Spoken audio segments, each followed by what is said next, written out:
आप सभी का स्वागत है हमारे चैनल इंजीनियर्स कोच में। तो आज का जो हमारा टॉपिक है वो है समिट कर्व। आज हम पढ़ने वाले हैं समिट कर्व के बारे में। तो वर्टिकल कर्व को दो पार्ट में डिवाइड करते हैं, समिट कर्व में और वैली कर्व में। तो इस कर्व में हम बात करने वाले हैं इस लेक्चर में हम बात करने वाले हैं समिट कर्व के बारे में। तो वर्टिकल कर्व क्या होता है? तो वर्टिकल कर्व वो कर्व होता है वर्टिकल अलाइनमेंट में जो कि कनेक्ट करता है टू डिफरेंट ग्रेडियंट को।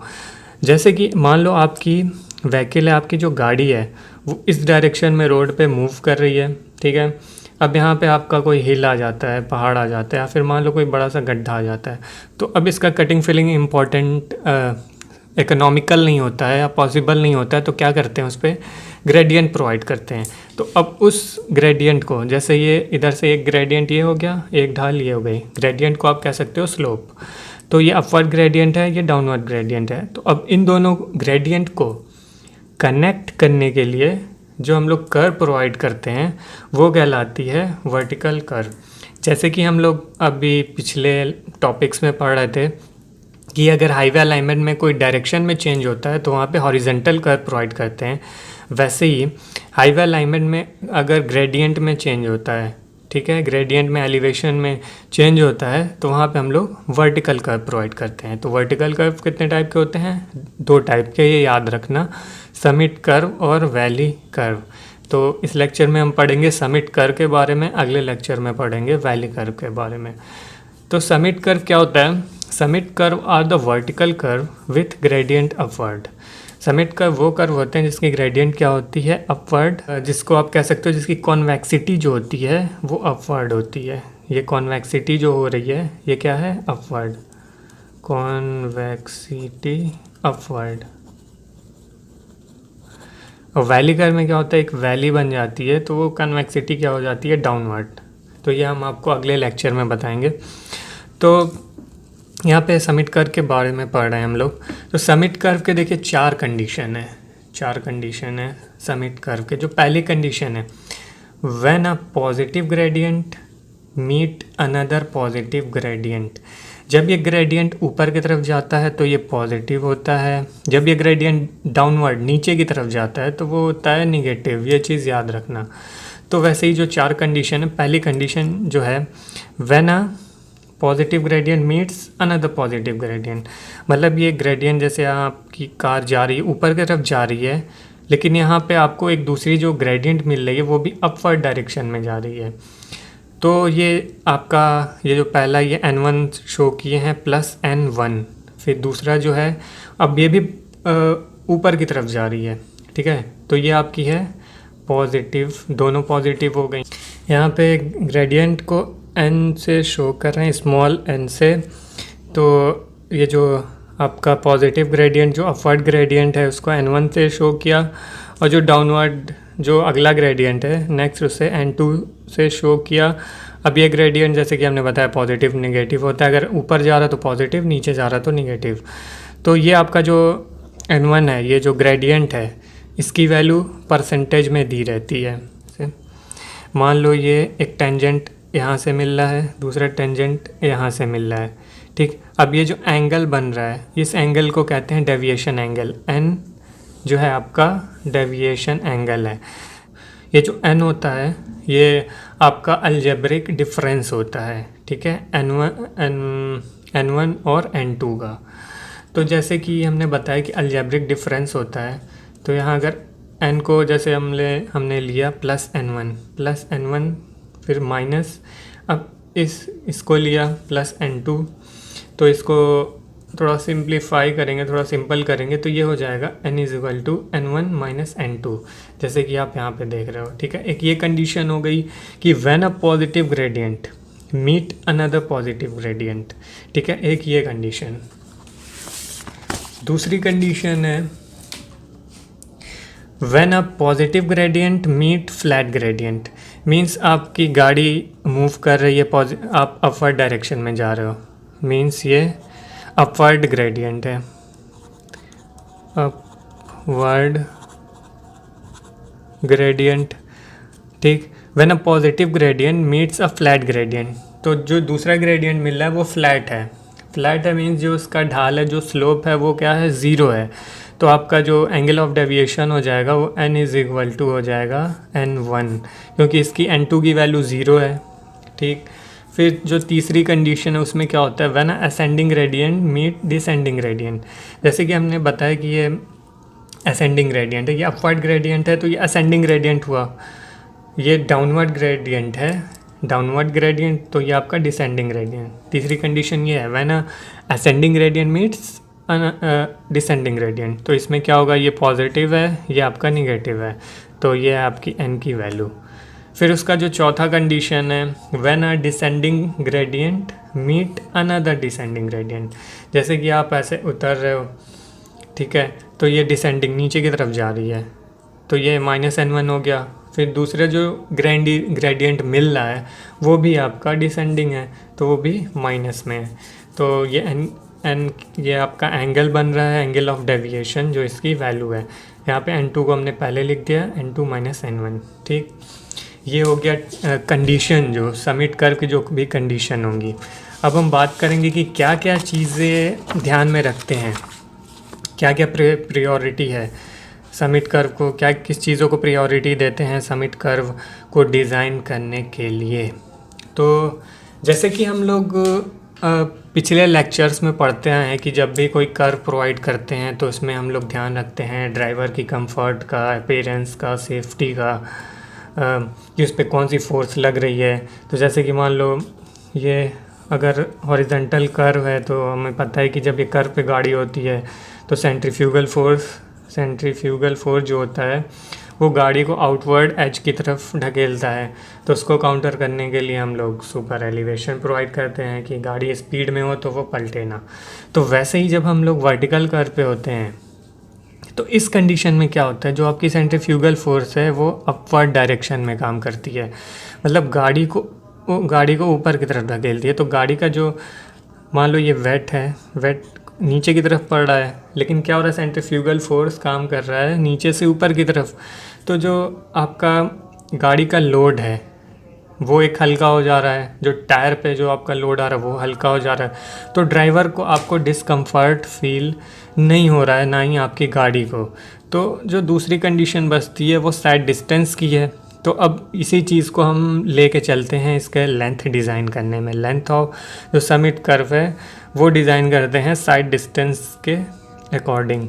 The length of the curve is designed या guided by the sight distance consideration. तो दो साइड डिस्टेंस को कंसीडर करते हैं, स्टॉपिंग साइड डिस्टेंस और ओवरटेकिंग साइड डिस्टेंस को। इसको फिर उसके बाद हम बात करेंगे कि इस पर कौन सा कर्व देना सही रहेगा, सर्कुलर कर्व या फिर पैराबोलिक कर्व या ट्रांजिशन कर्व। तो जो IRC रिकमेंड करता है वो हमें पैराबोलिक कर्व रिकमेंड करता है। क्यों करता है कि आपका हर एक पॉइंट पे, इस कर्व के हर एक पॉइंट पे जो आपकी जो साइड डिस्टेंस रहेगी वो आपकी इक्वल रहेगी। जैसे कि ड्राइवर की आंख, अगर मान लो कोई गाड़ी में बैठा है, ड्राइवर की आंख की हाइट जो है H1 वो यहाँ है, तो वो यहाँ पे अगर देख रहा है किसी ऑब्जेक्ट को, और मान लो अब यहाँ पहुँच गया, वो देख रहा है किसी ऑब्जेक्ट को, तो जो साइड डिस्टेंस है हर एक पॉइंट पे इस कर्व पे वो इक्वल होगा। तो इसीलिए पैराबोलिक कर्व को प्रोवाइड करते हैं। और पैराबोलिक कर्व प्रोवाइड करने का दूसरा रीज़न ये है कि अगर सर्कुलर कर्व में भी क्या होता है ना, कि जो आपका साइड डिस्टेंस है थ्रू आउट द कर्व वो भी इक्वल होता है, लेकिन उसमें एक चीज़ नहीं मिलती है हमें, कंफर्टेबल ट्रांजिशन। मीन्स जैसे आप हॉरिजॉन्टल प्रोफाइल पे ट्रेवल कर रहे हो, अचानक से वर्टिकल प्रोफाइल में जाओगे तो एक जर्क महसूस होगा। तो उसमें क्या करते हैं, पैराबोलिक कर्व में क्या होता है, आपका जो ट्रांजिशन होता है हॉरिजॉन्टल कर्व से वर्टिकल कर्व की तरफ वो स्मूथ होता है, आपको जर्क नहीं लगेगा, आप कंफर्टेबली हॉरिजॉन्टल प्रोफाइल से वर्टिकल प्रोफाइल में चले जाओगे। तो इसीलिए सर्कुलर कर्व को ना देते हुए हम लोग पैराबोलिक कर्व को प्रीफर करते हैं।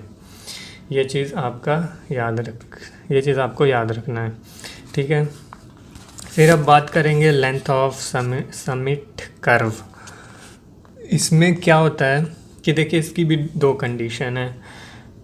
लेंथ आप हमेशा याद रखना कि जो लेंथ होती है समिट कर्व की वो ये लेंथ नहीं होती है, ये लेंथ नहीं होती है। आपकी जो लेंथ होती है ये लेंथ, यहाँ से यहाँ तक की लेंथ जो होती है वो आपकी होती है समिट कर्व की लेंथ। आप ये मत समझना कि ये लेंथ होती है समिट कर्व की लेंथ, ये लेंथ नहीं होती है। तो एक कंडीशन ये है, the length of the summit curve have a greater than side distance. इसमें क्या है, जो लेंथ ऑफ समिट कर्व क्या है, ग्रेटर है साइड डिस्टेंस के, एक ये कंडीशन है। फिर दूसरी कंडीशन क्या है, length of summit curve less than side distance. जैसे कि जो लेंथ, मान लो समिट कर्व की लेंथ यहाँ से यहाँ है, ठीक है, लेकिन जो साइड डिस्टेंस मिल रहा है हमें, मान लो ड्राइवर की आँख यहाँ है H1, ठीक है, अब उसे साइड डिस्टेंस जो है यहाँ तक का मिल रहा है, ये ऑब्जेक्ट की हाइट है। तो ये साइड डिस्टेंस यहाँ से हम शो कर रहे हैं, ये एस से शो कर रहे हैं इसे, ये आपकी साइड डिस्टेंस की आपकी लेंथ है, ठीक है, ये है आपका समिट कर्व का लेंथ। तो इस कंडीशन में क्या है, जो आपकी साइड डिस्टेंस है वो ग्रेटर देन है लेंथ ऑफ समिट कर्व की। तो इसमें जैसे कि हमने बताया कि दो चीज़ों का हम लोग यूज़ कर रहे हैं, एक तो स्टॉपिंग साइड डिस्टेंस, एक ओवरटेकिंग साइड डिस्टेंस। तो इसमें एक फार्मूला है, L is equal to n s square two, यहाँ पे ये है √2H1 प्लस 2H2 ब्रैकेट में इसका पूरा होल स्क्वायर, ठीक है। ये एक फार्मूला है आपका उस कंडीशन में जब आपका लेंथ ऑफ समिट कर्व ज़्यादा है साइड डिस्टेंस से, ठीक। फिर दूसरा जो फार्मूला है उस कंडीशन में जब आपका साइड डिस्टेंस ज़्यादा है लेंथ ऑफ समिट कर्व से, जैसे कि हमने यहाँ पे दिखाया है। इस कंडीशन में क्या है, जो लेंथ ऑफ समिट कर्व है वो ज़्यादा है, साइड डिस्टेंस क्या है, कम है। यहाँ पे ड्राइवर की आँख है, यहाँ दूसरी ऑब्जेक्ट है। तो यहाँ पे आपका जो फार्मूला है L का लेंथ ऑफ समिट कर्व का वो है 2S माइनस 2H1, ये अंडर है √H1 प्लस √H2, ये ब्रैकेट लगा के होल स्क्वायर इसका अपॉन n। तो आपको पता है यहाँ पे जो H1 H2 क्या है, जो आपका H1 है वो है आपका हाइट ऑफ द ड्राइवर की आँख 1.2 मीटर।